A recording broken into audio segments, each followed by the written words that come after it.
안녕하세요. 지난주에 팀전도 전략 그 첫 번째 시간을 가졌는데요. 지난주에 이제 제가 강단에 여기 물을 갖다 놨는데 한 번밖에 마시지 못했습니다. 이렇게 굉장히 이렇게 강단에 서는 게 떨리기도 하고 긴장이 됩니다. 또 하나님 말씀이나 이렇게 또 발표를 한다는 게 참 하나님 앞에서 하는 거기 때문에 참 긴장이 되지만 또 이번에 이런 팀 전략을 통해서 또 하나님께서 저희들에게 그 기뻐하시고 원하시는 것들을 이렇게 알게 돼서 하나님께 감사한 마음이 있습니다. 그 팀전도 전략의 그 책에 있는 내용을 요약하다 보니까 좀 딱딱하기도 하고 또 지루한 면이 좀 있거든요. 그래서 제가 뭐 영업이나 이 간증도 조금씩 섞어서 이제 하려고 하는데요. 저는 이제 2006년 겨울부터 이제 영업을 하게 돼서 올해 이제 15년째 일을 하고 있습니다. 저는 이제 영업을 하게 된 것에 대해 하나님께 굉장한 감사가 있습니다. 원래 저를 알고 있던 분들은 그 10년 전이나 20년 전에 저를 알고 있던 분들은 현재의 저를 보면 깜짝깜짝 놀랄 때가 있습니다. 원래 저의 성격은 굉장히 내성적이고 자기 표현을 잘 할 줄 모르는 사람이었습니다. 사람을 두려워하는 그런 성향이 있고 소극적이고 내가 어떤 말을 할 때 그 사람이 나를 어떻게 생각할까 하는 그런 사람이었습니다. 또 제 자신에 대해서 활동적이지 않은 사람이라 생각해서 나중에 나는 이제 사무직이나 공무원 하면 맞지 않나 이렇게 생각을 했습니다. 또 주변의 사람들도 그렇게 생각을 했고요. 그러나 이제 영업을 하면서 이 많은 사람을 만나면서 내가 내성적이라기보다는 외향적인 면도 있고 또 적극적이며 돌아다니면서 사람 만나는 걸 이렇게 좋아하는 활동적이라는 사람을 알게 되었습니다. 그래서 요즘 이렇게 사무실 같은 데 가면 뭐 사무실 10명이고 20명 있으면 전혀 이렇게 위축되지 않고 사람들이 아무리 많아도 또 이렇게 제가 필요한 얘기를 하는데요. 제가 영업을 하지 않았다면 제 자신에 대해서 계속 저는 그런 사람이라고 이렇게 생각할 텐데 영업을 통해서 또 내가 그런 사람이 아니었다는 것들을 이렇게 알게 돼서 좀 하나님께 감사하고요. 우리 자신에 대해서 나는 이런 사람이야 하는 그런 선입견을 이게 가질 수 있는데 하나님께서 우리에게 주시는 은사나 그런 재능을 이렇게 발휘했으면 좋겠습니다. 지난주에는 제 1장 사명에 대한 이해를 했는데 간단하게 요약해서 말씀드리도록 하겠습니다. 우리는 지난 시간에 지상 사명이 무엇이고 그것이 어떤 의미가 있는지에 대해서 살펴보는 시간을 가졌습니다. 마태복음 28장 19, 20절을 보면서요. 그러므로 너희는 가서 모든 민족을 제자로 삼아 아버지와 아들과 성령의 이름으로 침례를 베풀고 내가 너에게 분부한 모든 것을 가르쳐 지키게 하라. 볼지어다 내가 세상 끝날까지 너희와 항상 함께 있으리라 하시니라. 지상 명령은 어떤 사람이 구원을 받으면 끝나버리는 단 한 가지 임무 그 이상입니다. 그것은 단순히 세상에 복음을 전하라는 명령 그 이상입니다. 그것은 하나의 과정입니다. 우리는 이 과정을 통하여 복음을 전하고 교회에 다니지 않는 잃어버린 영혼들에게 전도하여 그들의 죄를 깨닫게 하고 그리스도를 영접하도록 그들을 한 걸음 한 걸음 인도하게 됩니다. 회심의 사건은 그들이 어둠에서 빛으로 나와 침례를 받고 지역교회의 일원이 될 때 일어납니다. 그 절차는 거기에서 멈추지 않습니다. 그것은 성경이 우리에게 가르치는 모든 것을 우리가 그들에게 가르침으로 계속됩니다. 그들은 그리스도와 닮은 자가 되기 위해 배워야 합니다. 성경은 우리 곧 교회에게 전도하여 침례를 주고 가르치라고 명령합니다. 즉 우리가 그들을 그리스도께로 인도하여 교회에 참여시키고 그리스도 안에서 성숙하라는 것입니다. 팀 전도 전략은 교회가 지상 명령을 수행하기 위해서는 다양한 재능과 은사와 능력이 필요하다는 사실을 인정합니다. 하나님께서는 이 과정을 수행하도록 하기 위해 필요한 모든 은사를 한 사람이 아닌 우리 각자에게 주셔서 지상 명령의 전 과정을 수행하도록 하셨습니다. 우리는 이런 사람들의 집단을 교회, 곧 팀이라고 부릅니다. 팀 전도 전략은 지상 명령을 수행하기 위해 하나님께서 각자에게 주신 다양한 재능과 은사와 능력을 결합시킵니다. 우리는 다른 사람을 전도하여 침례를 주고 가르치기 위해 한 팀을 이루어 힘을 합하여 함께 일합니다. 오늘은 그 제2장 제목은 이제 방법에 대한 이해입니다. 우리들 주변에 그 복음을 전하라는 방법이 딱 한 가지라고 생각하는 사람이 있다면 그 사람의 생각이 옳습니까? 성경은 이제 복음을 전하는 방법에 관하여 정확히 어떻게 하라고 우리에게 제시하고 있나요? 여러분은 성경에서 반드시 우리가 사용해야 하는 방법을 명령하고 있는 말씀을 찾아보신 적이 있으십니까? 전도를 방해하는 가장 잘못된 생각은 이 사람들이 전도에 대한 명령과 방법을 잘 구별하지 못한다는 것입니다.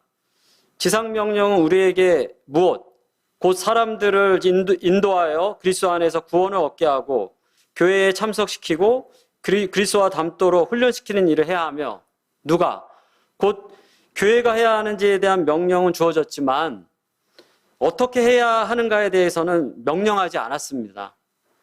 지상명령이 무엇을 해야 하며 누가 해야 하는가는 말해주면서 어떻게 해야 하는가는 말해주지 않는다고 하면 이 무엇과 누가는 모든 시대에 해당되는 명령이고요. 이 어떻게는 시대마다 다른 문화에 맞춰서 하는 방법이라 할 수 있겠습니다. 팀 전도 전략은 이 그리스도인들에게 그 신방하는 방법이나 복음을 제시하는 방법을 훈련시키는 프로그램이 아닙니다. 팀 전도 전략은 새로운 사역 철학으로 이것은 전도에 관하여 완전히 새로운 생각을 제공하고 이전의 개인 전도 프로그램과는 완전히 다른 적용 방법을 제시하고 있습니다. 여기서 방법이란 그 질서 정연한 계획 혹은 프로그램을 말합니다. 다시 말해 목적을 달성하기 위한 하나의 절차를 말합니다. 팀 전도 전략은 효과적인 전도 방법을 개발하기 위한 4가지 단계가 있습니다. 첫 번째는 철학, 두 번째는 원리와 법칙, 세 번째는 원리와 법칙의 적용, 네 번째는 교회에서의 적용의 실행입니다. 첫 번째 철학은 우리가 믿고 있는 교리와 복음의 내용을 이해하고 확신하는 신념입니다. 철학은 모든 가르침의 출발점이기도 합니다. 두 번째 원리와 법칙은 우리가 믿고 있는 교리와 복음의 내용을 이해하고 공부하고 가르칠 때 일정한 원리와 법칙이 있습니다. 이러한 근본적인 법칙들은 우리의 행동과 습관을 통제합니다. 세 번째, 원리와 법칙의 적용. 원리와 법칙은 누군가가 이것들을 실제로 사용할 수 있는 방법을 만드는 적용이 있어야 합니다. 우리는 그 원리들을 우리의 일상생활에서 이용할 수 있어야 합니다. 적용을 하지 않는다면 아무리 좋은 원리도 성과를 얻을 수 없습니다. 네 번째, 교회에서의 적용의 실행입니다. 이 4번은 그 3번과 이렇게 비슷하지 않냐, 원리와 법칙의 적용이나 교회에서의 적용의 실행이나 같은 말이지 않느냐 이렇게 의아해할 수 있는데요. 여기서의 이 말은 일단 이 원리들을 적용하는 법을 배웠으면 지역교회를 통해 이것들을 실천해야 한다는 뜻입니다. 지상명령은 개인에게 주어진 것이 아니라 교회에게 주셨다는 것을 명심해야 됩니다. 그렇기 때문에 그 원리를 개인에게만 적용한다면 교회와 개인의 역할이 서로 분리될 것입니다. 팀 전도 전략이 그 4가지 단계와 함께 이 효과적인 방법이 되려면 그 8가지가 필요한데요. 이제 그것은 이제 지도력, 조직, 체계, 조화, 상호관계, 협동, 통제, 책임이 따라주어야 합니다. 이러한 것들은 오직 지역교회의 장악하에서 적극 적용함으로써 성취할 수 있는 것들입니다. 성도님들은 그 역사 공부 좋아하시나요? 그 역사를 공부하는 이유는 그 자신의 정체성을 확립하고 우리가 앞으로 나아갈 미래를 이렇게 준비해 줍니다. 성경에서도 과거의 그 선진들의 역사는 오늘날의 우리에게 본보기와 거울이 된다고 이렇게 말씀하셨습니다. 그러므로 이 개인 전도의 그 역사에 대해서 살펴보려고 합니다. 먼저 이제 개인 전도의 의미를 살펴보겠는데요. 이 신약은 이 전도의 명확한 두 가지 유형을 제시합니다. 대중 전도와 개인 전도가 그것입니다. 이 대중 전도는 그 복음을 전하는 한 사람 혹은 소수의 사람에게 많은 사람을 데려오는 것을 말합니다. 우리는 이런 집회를 흔히 그 부흥회나 복음 전도 운동이라고 부릅니다.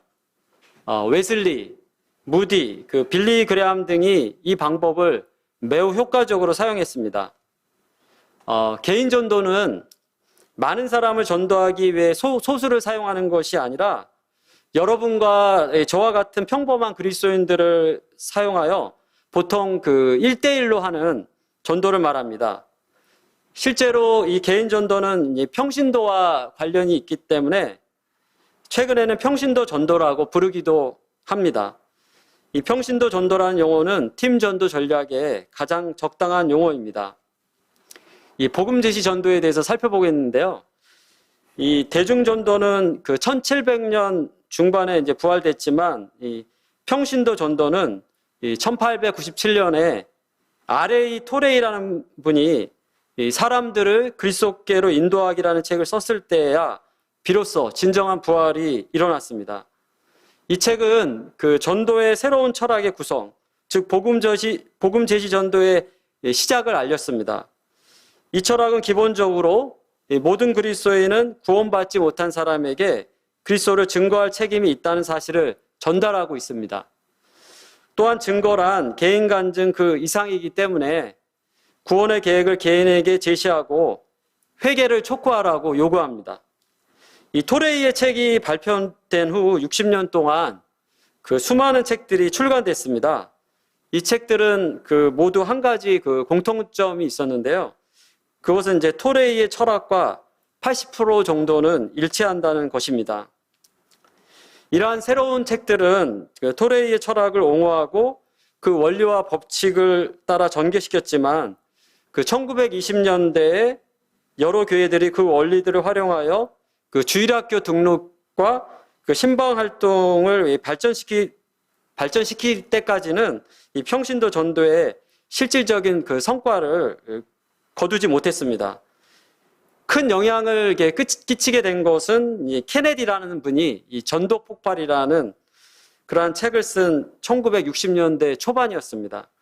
전도 폭발은 여러 그 교파들의 그 장벽을 허물고 순식간에 성공을 거두었습니다.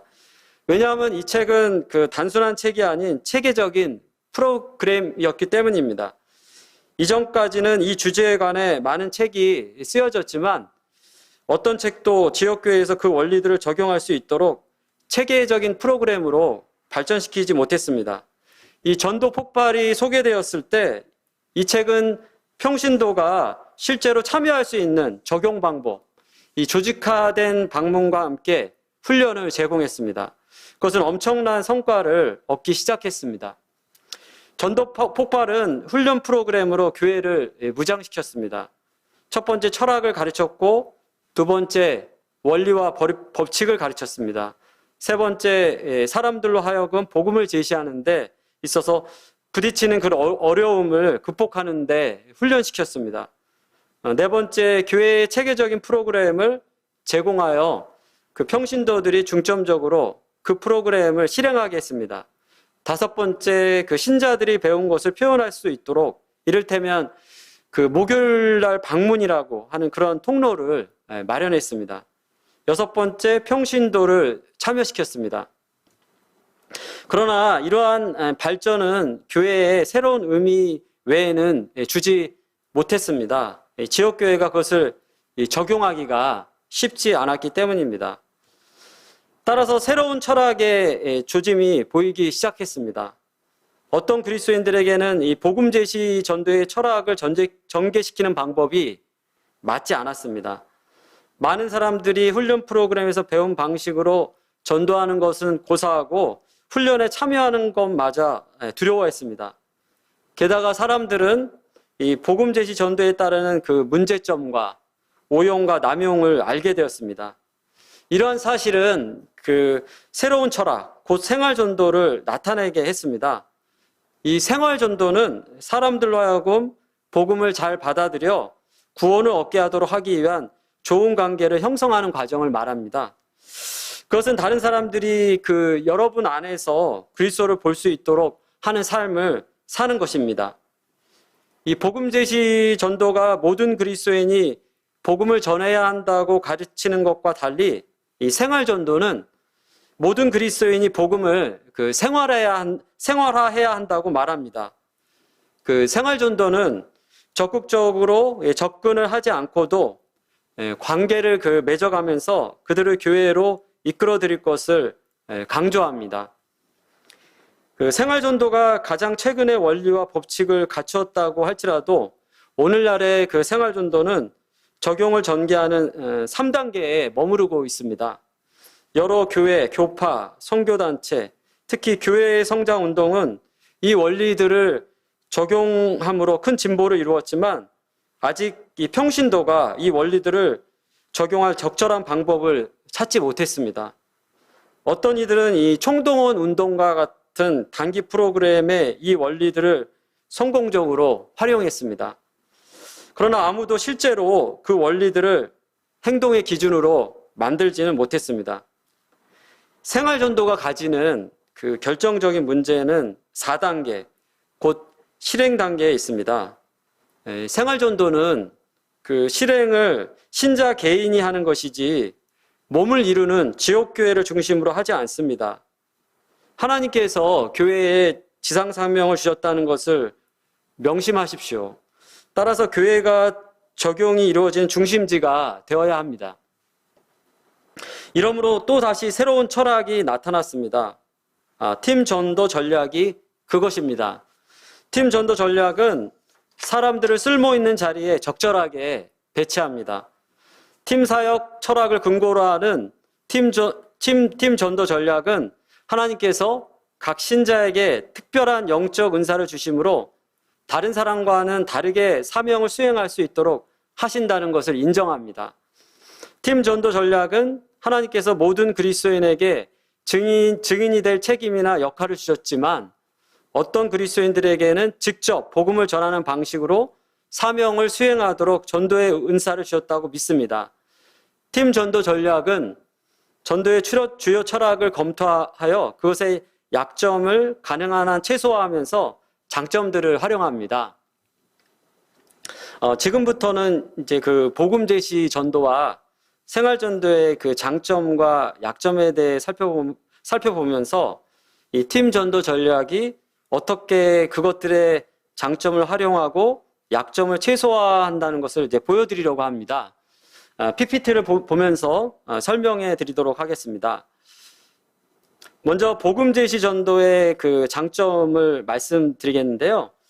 이 모임에서 하는 그 전도 집회를 좀 생각하면 이해하기가 좀 쉬울 것 같습니다. 복음 제시 전도의 장점은 첫 번째, 지역교회를 활동 중심으로 한다는 것입니다. 이 복음 제시 전도는 이 지역교회의 권위하에서 통제를 받으며 전도의 그 모든 노력을 기울였고 이를 위해 체계적인 체제로 뒷받침되었습니다. 두 번째는 이 훈련 방법을 제공함입니다. 복음을 전하면서 이 부딪힐 만한 문제들을 해결하는 방법을 가르치기 위해 사람들을 충분히 훈련시켰습니다. 세 번째, 이 적용 방법이 실제적입니다. 그 구도자 방문이나 그 식사 등을 말할 수 있는데요. 이를 위해 그 조직적이고 체계적인 프로그램으로 사람들을 모을 수 있었고 또 사람들이 그 섬기는 사역에 동참했습니다. 네 번째, 그 복음을 말로 표현을 합니다. 이 복음 제시를 매우 강조하기 때문에 그 복음 제시를 통한 전도는 우리에게 복음을 말로 표현하는 중요성을 가르쳐 주었습니다. 그럼 다음으로는 이제 복음 제시 전도의 그 약점에 대해서 한번 살펴보겠는데요. 복음 제시 전도의 약점은 첫 번째, 이 모든 사람들에게 적합할 것이라는 가정입니다. 이 복음 제시 전도의 가장 큰 맹점 중에 하나는 그것이 이제 기본적으로 전도의 은사가 있는 사람들을 위해 만든 프로그램이라는 사실을 인정하지 않고 불행하게도 전도자의 그 자질과 의무를 모든 사람에게 지운다는 사실입니다. 그 결과 이 10%에게 맞는 이런 프로그램을 만들어서 100%의 사람들에게 적합하다고 강요를 합니다. 다음으로는 이제 두 번째, 거짓 결신입니다. 이 교회 안에서 이제 그리스도를 믿은 사람들은 쉽게 교회에 남지만 반면 이제 교회 밖에서 이 그리스도를 믿은 사람들은 대개 교회에 정기적으로 출석하지 않습니다. 이 프로그램은 이제 결신을 했다고 하는 많은 사람들이 교회에 참석하지 않는 사람으로 남아 있을 뿐만 아니라 많은 경우에 구원받았다고 생각하는 상태로 머무를 수 있는 위험이 도사리고 있습니다. 예를 들어 어떤 사람이 단지 그가 누군가와 그 죄인임을 자백하는 기도를 했다는 것으로 자신이 구원받지 않았는데 구원받았다고 생각하는 것이 맞습니까?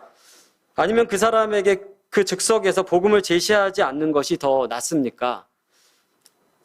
세 번째로 사람들이 훈련에 참석하지 않습니다. 이 복음 제시 전도를 지지하는 사람들이 말하는 가장 큰 문제점은 이 사람들이 훈련을 받지 않으려고 한다는 것입니다. 훈련에 참여하는 사람들이 매우 적은 이유는 그것이 소수의 신자들에게만 맞는 훈련 프로그램이기 때문입니다. 그래서 나머지 사람들은 훈련받는 것을 두려워하고 그것을 이제 거부하는 것입니다. 다음으로는 이제 생활전도의 그 장점에 대해서 살펴보겠습니다. 생활전도의 장점은 첫 번째, 죄책감을 없앱니다. 이 생활전도는 대략 그 성도의 그 90%가 참여할 수 있습니다. 이 전도의 은사를 인정하고 자신들에게는 그것이 없다는 것을 안 사람들이 자유롭게 참여할 수가 있어서 죄책감이 없어집니다. 두 번째는 관계의 장점을 활용합니다. 생활전도는 그 개개인의 그 관계를 맺고 발전시킬 것을 강조합니다. 대체로 생활전도는 그 약간 아는 사람이나 전혀 낯선 사람에게 전도하는 것은 결과가 거의 없거나 지속적이지 못하다고 인정을 합니다. 세 번째로 거룩한 삶을 장려합니다. 이 생활전도는 이 전도 과정에서 그 신자가 주축이 되게 하므로 그리스도께 합당한 삶을 살게 할 뿐만 아니라 다른 사람들에게 본이 되는 삶을 살도록 장려합니다.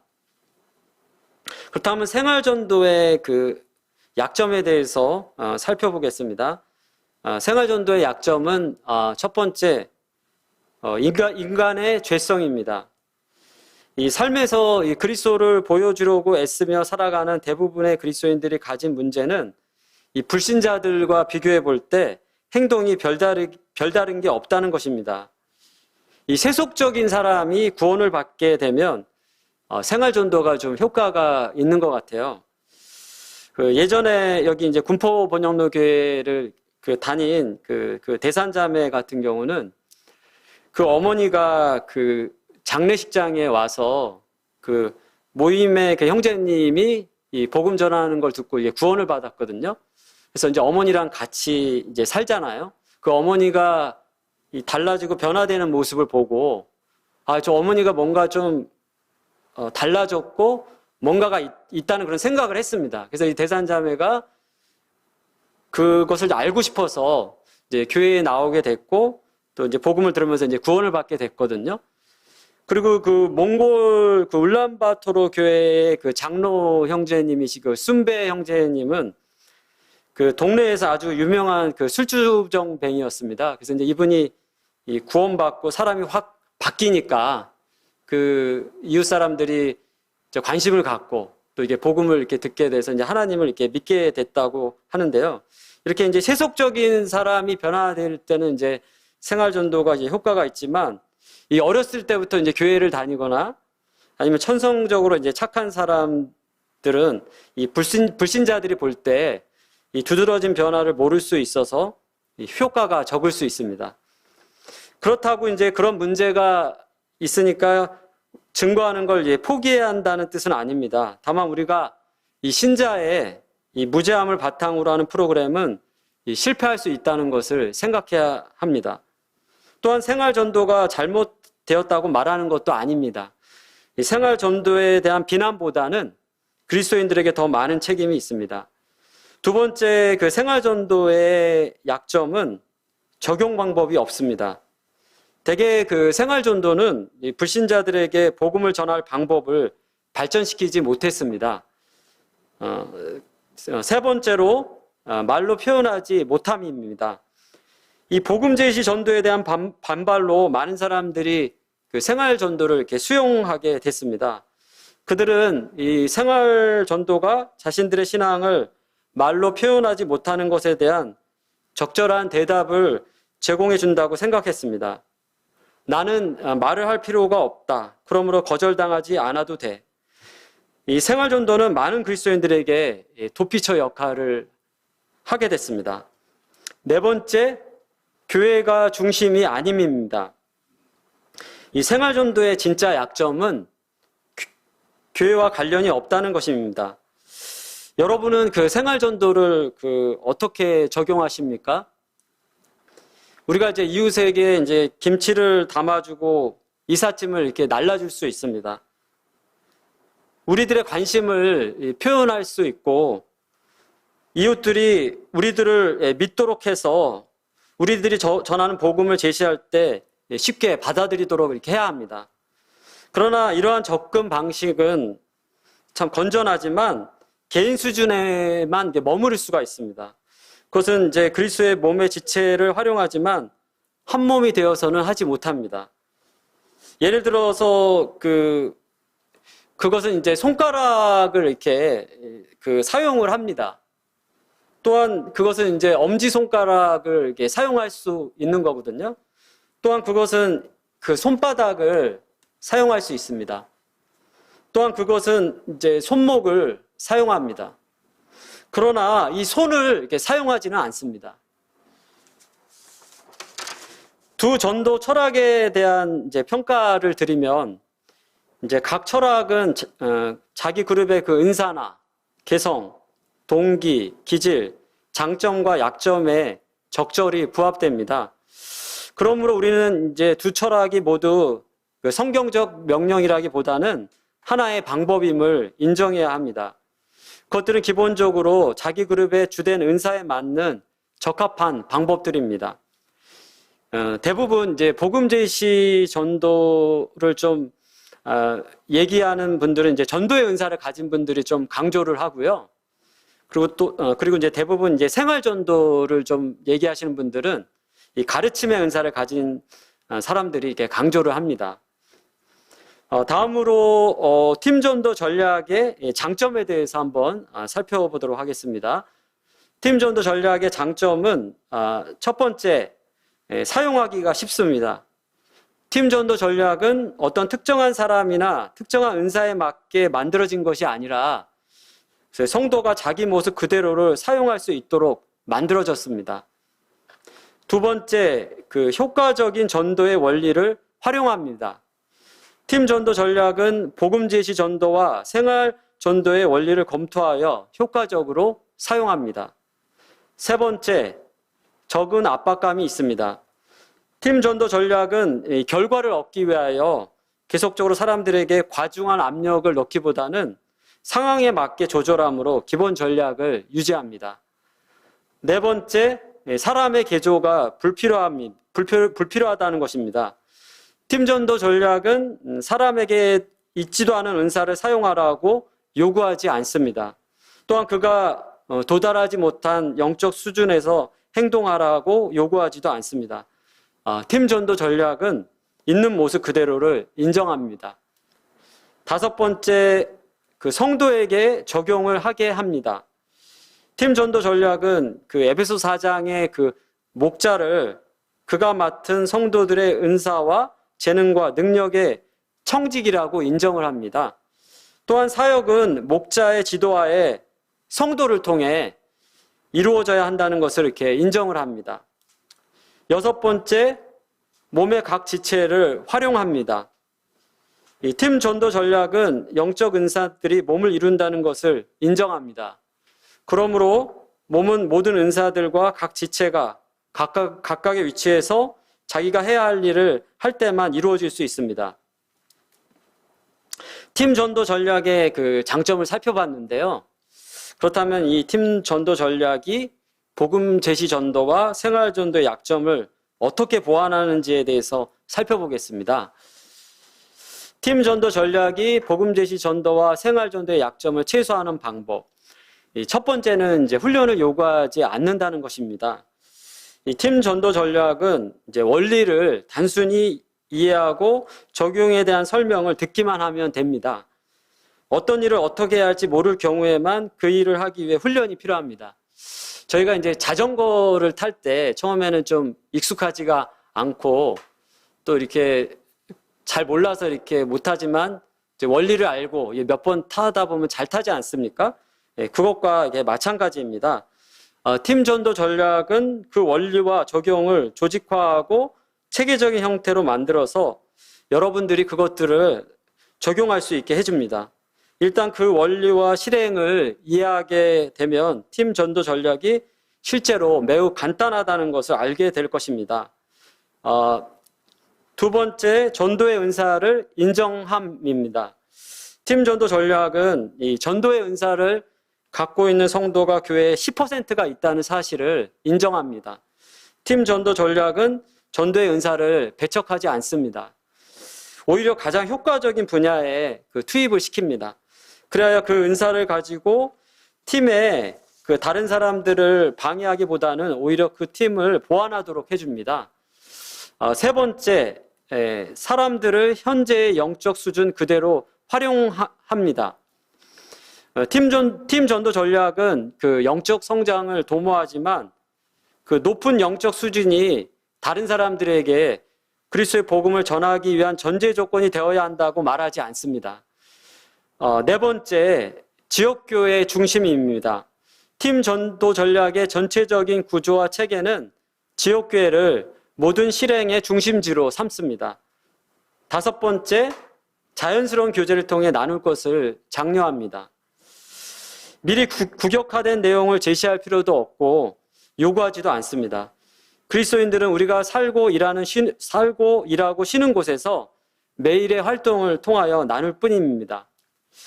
요약을 해드리면 이 팀 전도 전략은 전혀 다른 전도 방법임을 주장합니다.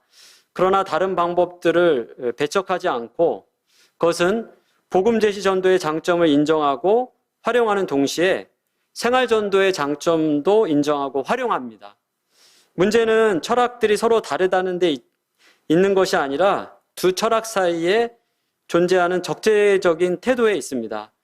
팀 전도 전략의 기본적인 취지는 이러한 서로 다른 방법들을 전체의 팀에 통합시켜서 활용한다는 것입니다.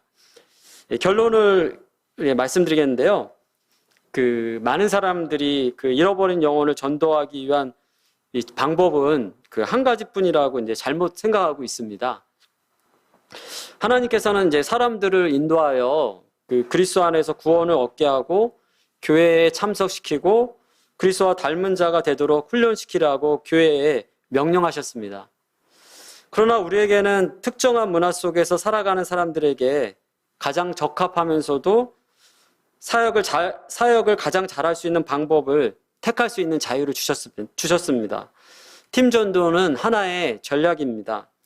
팀원들은 각 개인에게 맞는 방법을 사용하고 함께 일함으로써 사람들을 교회에 연결시키고 그리스도께로 인도하고 계속해서 성숙한 그리스도인이 되도록 도와줍니다.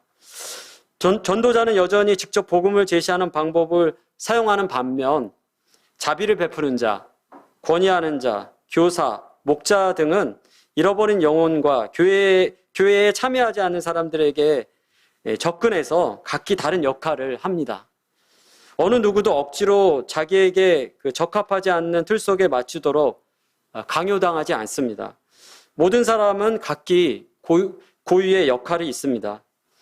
팀 전도 전략은 교회 전체를 포함합니다.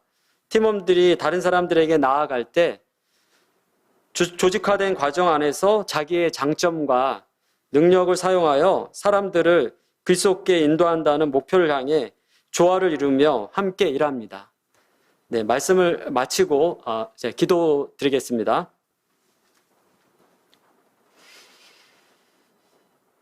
아버지 하나님, 참 저희는 참 죄악 가운데 출생해서 참 하나님을 참 대적하고 원수되었으며 또한 하나님의 그 심판 가운데 있었던 참 저주받은 그러한 자들이었는데 이런 저희들에게 이 복음을 통해 빛을 비추어 주시고 또한 예수님을 알게 해주셔서 구원을 얻게 하신 그 놀라운 사랑과 은혜에 감사를 드립니다. 하나님은 참 저희들을 참 죄 가운데 구원하셨을 뿐만 아니라 참 예수님과 같은 그러한 참 신의 성품을 닮은 자로 저희를 이렇게 계획하셔서 참 저희를 통해 참 하나님의 계획을 나타내시고 또 저희와 함께 그 하나님의 나라를 다스릴 자로 이렇게 세워가시는 그러한 은혜를 알게 됩니다. 저희가 이러한 하나님의 사랑과 은혜를 받은 자로서 저희가 주변에 있는 영혼들에게 관심을 가지고 그 영혼들을 이러한 하나님의 놀라운 사랑과 은혜 가운데 인도할 수 있는 그런 삶을 살아갈 수 있도록 도와주시기를 하나님께 의탁을 드립니다.